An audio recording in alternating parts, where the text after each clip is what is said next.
No more excuses. How to get over them. No more Lord and Taylor and special occasion shoes. Welcome to the Hopefulist, a daily talk show hosted by veteran broadcaster Wendy McClure. Join Wendy each day as she shares her life lessons that transformed her from perpetual pessimist to the ultimate hopefulist. The perfect morning show to get you caught up on the day's top stories while sharing insights that will lead to positive transformation and bring out the hopefulist in you. For more inspiration, visit Hopefulist.com. And now, here's your host and hopefulist, Wendy McClure. Hello and welcome to a Cocktail Friday. Yes, people, we made it. It is Cocktail Friday. It is August 28th, 2020. And the quote of the day comes straight out of today's blog. And this is it. Don't be upset by the results you don't get with the work you didn't do. Yeah, I'm going to repeat that again when it comes time to the blog because I think that's pretty eye-opening. We oftentimes get very upset when we're not seeing results, when we're really not trying. We're a little bit trying, and then we're like, should we be seeing results? Not really. Not really. Anyway, like I said, we're going to get into that a little bit in today's blog post. So the weather around here, the west wind, it's been killing us. Ugh. The west wind brings bugs. Nobody's been able to go to the beach the last couple of days. It's tough to be outside. In addition to the bugs, the humidity is back. It's been brutal. I know, you feel really sorry for me, don't you? But yeah, it's we're getting the remnants of Hurricane Laura tomorrow, which really sucks for us because it's our annual Laguna Lights, and it's a big day around here in the neighborhood. But, you know, it's hard to feel bad to have a special event ruined when people are literally having to rebuild their homes. And yes, this one was a bad one. It was a lot of damage left behind, a lot of destruction left behind, some lives lost as well. So we are praying for everyone that has been in the path of Hurricane Laura. Excuse me. So last night when I was watching TV, last night I was watching TV, they had an Eagles rerun on again. And they've been having these on NBC here in the Philadelphia area. And last night they decided to show I believe it was the first playoff game, the second round of the playoffs, the first playoff game for the Eagles in the 2017 season, the year they went to the Super Bowl. They were playing the Atlanta Falcons, and I do remember they barely won that game. And then they went on to crush, I think, the Saints? No, the Vikings. They went on to crush the Vikings in the next round of the playoffs, setting them up to go to the Super Bowl, which, of course, we know they won. But what I wanted to say was, since these games are NBC, Chris Collinsworth is one of the announcers, and man, he still pisses me off. I mean, I know they won the game, and yet I still just want to tell him to shut up. Shut up, Collinsworth. Collinsworthless. Ugh. Drives me crazy. Can't stand him. So anyway, they are saying that the NFL will be starting on time according to schedule. And they have said here in Philadelphia there will be no fans in the stands for the start of the season. They say they will revisit that at some point to see if they will allow fans to start coming in. We'll see how it goes. As long as I get to watch some football, I'm good. I just am tickled pink to watch these reruns on Thursday nights, and I hope they keep doing that because we've been starved for football around here. We've had no preseason. Okay, that's fine. It doesn't really mean that much anyway. But I need me some football. Need me some football. Some sad news to report this morning. Lord & Taylor closing all stores. Now, I didn't really shop at Lord & Taylor that much until I started working in the Philadelphia area. There was one right down the street from an area I worked in for many, many years. And I would just pop in there to get my makeup or to grab a dress. They had great sales. Now, Lord & Taylor was one of those, I don't know, I think they were a step above Macy's, definitely below Neiman Marcus, but a little bit of a higher-end department store. And they were pretty pricey at times. I remember being at this Lord & Taylor one time at the makeup counter, and in front of me was Lisa Thomas Laurie. And if you're from Philadelphia, you know that name. She was a news anchor on Channel 6 for many, many years. And I was in line behind her. She was buying some makeup. It was Clinique makeup. So I do remember that situation taking place at that Lord & Taylor right on City Avenue in Ballackinwood / Philadelphia. It's on the Ballackinwood side. They didn't have to pay the city wage tax or any of the city taxes. Another thing I remember about shopping at that particular Lord & Taylor, I had run in there one day after work to buy some shoes, and I don't remember if it was for a specific thing. I mean, they were fancy shoes. I'm going to say that straight out. They were fancy shoes. And when I went to pay for them, there was tax on them. And I said to the woman bringing me up, "Why is there tax? There's no tax on shoes. There's no tax on shoes in Pennsylvania." And she said, "Oh, these are special occasion shoes, and they tax them." And I'm like, special occasion shoes? What? How do they know where I'm wearing these? How do they know that I'm not wearing them for work? How do they know that I'm not just wearing them around the house? First and only time that I recall being charged tax on a pair of shoes. So I don't know if this was something that they were just, throwing out there. And, people revolted and they decided to rescind it. Or maybe I was getting scammed. I don't know. But I did have to pay the sales tax on this particular pair of shoes. I still have these shoes, I believe. They're very high heels. Very high heels. I don't really wear much high heels anymore. They really make my feet hurt. It's funny, when I was younger, I loved high heels. Loved them. Wore them all the time. And I typically dated guys that were around the same height as me, which was always a problem if you wanted to wear heels.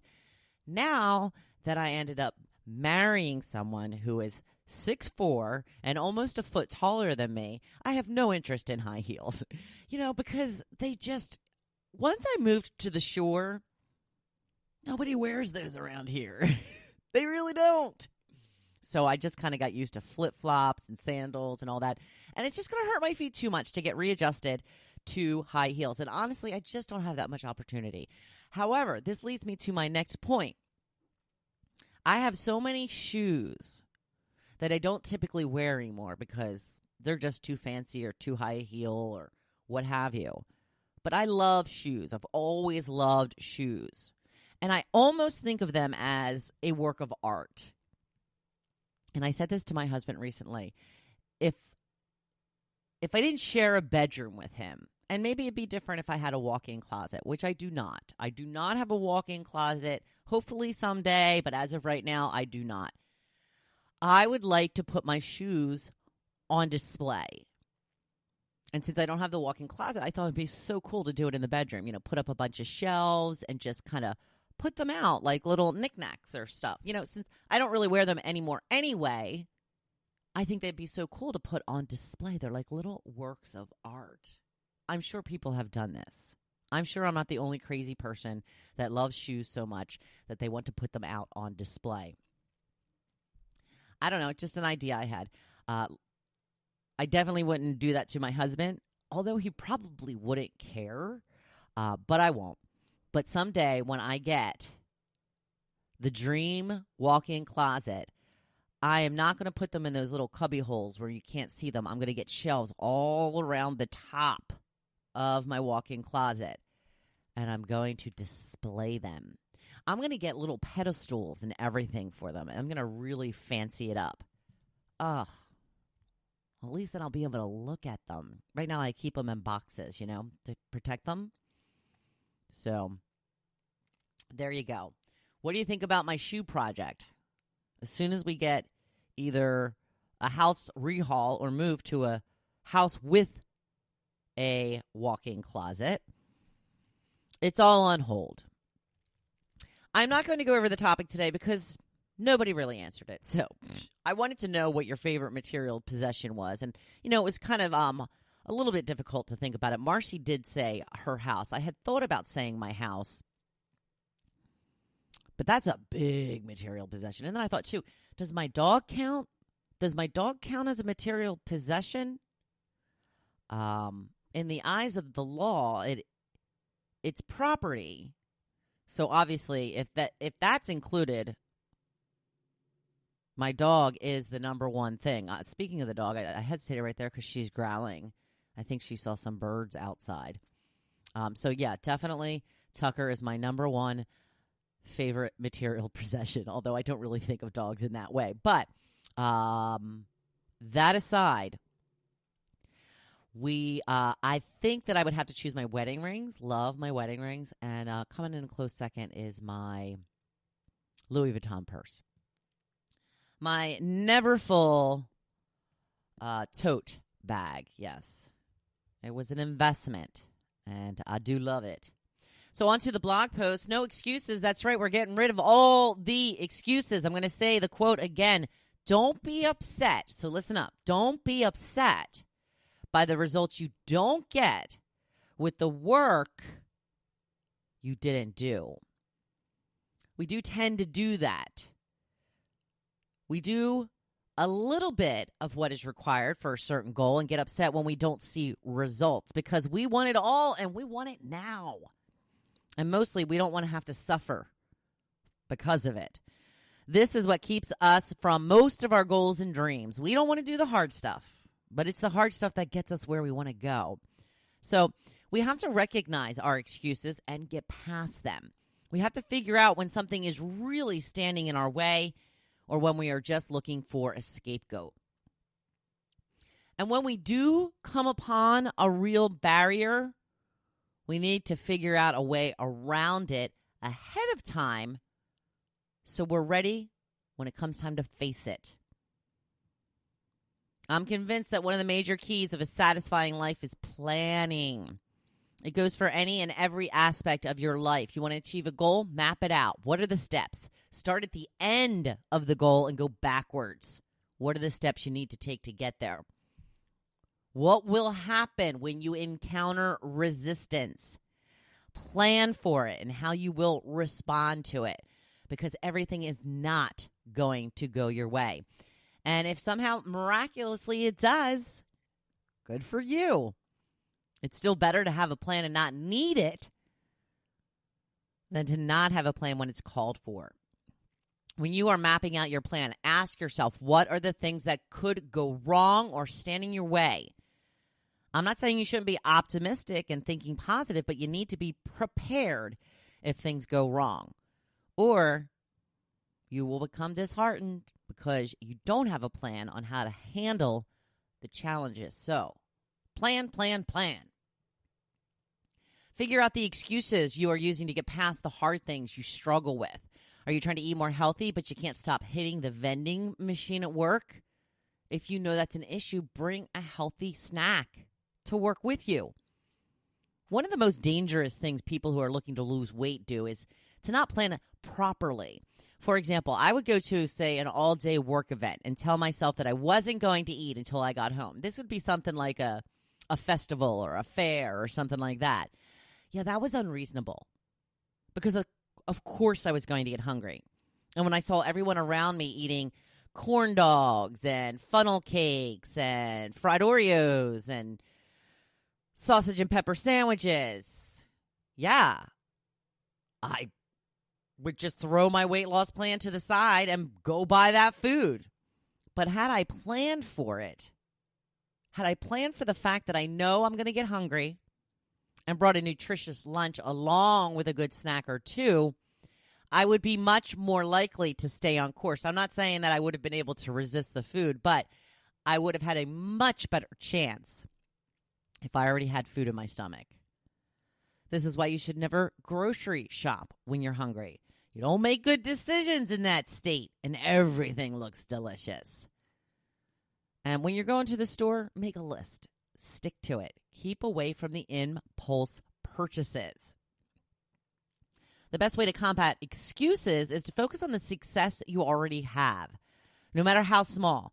Did you get through the whole day without a little Debbie?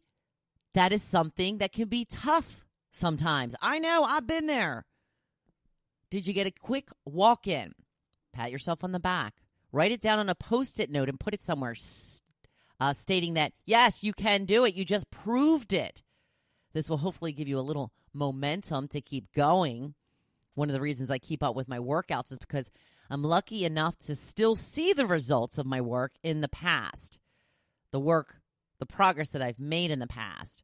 Every time I get up from my pub-sized chair that I'm sitting in right now when I do the podcast every morning, it's kind of a high chair, so when I step down, I can see the outline of the toning along my thigh. My calves, they're the thinnest I've seen them in years. Pretty happy with the way my arms and upper body looks, and I know that if I don't keep up with my workouts, all of that will go away. It's funny because at the start of this year, I gave up carbs, sweets, and alcohol for 30 days. I didn't lose a ton of weight, but it really helped reshape my body. I was also kicking up my workouts a notch. Then when I sprained my ankle and started missing my workouts, I noticed that something was changing, and not in a good way. I recently started noticing more cellulite on my legs, and I hadn't really even realized that it had minimized until it started to come back. So now I'm obsessed with getting my leg workouts in, getting some cardio in so that I can get rid of it again. That's why you need to start now. You need to get some success under your belt to spur you forward. Success is whatever you deem it to be. So don't expect too much too fast. What are some of the excuses you tell yourself? What are those excuses doing for you? Because you're getting something out of them. Is it the comfort of the excused behavior more beneficial than the goal you are trying to achieve? Probably not. So get going. Get doing. Stop the excuses. You are in control.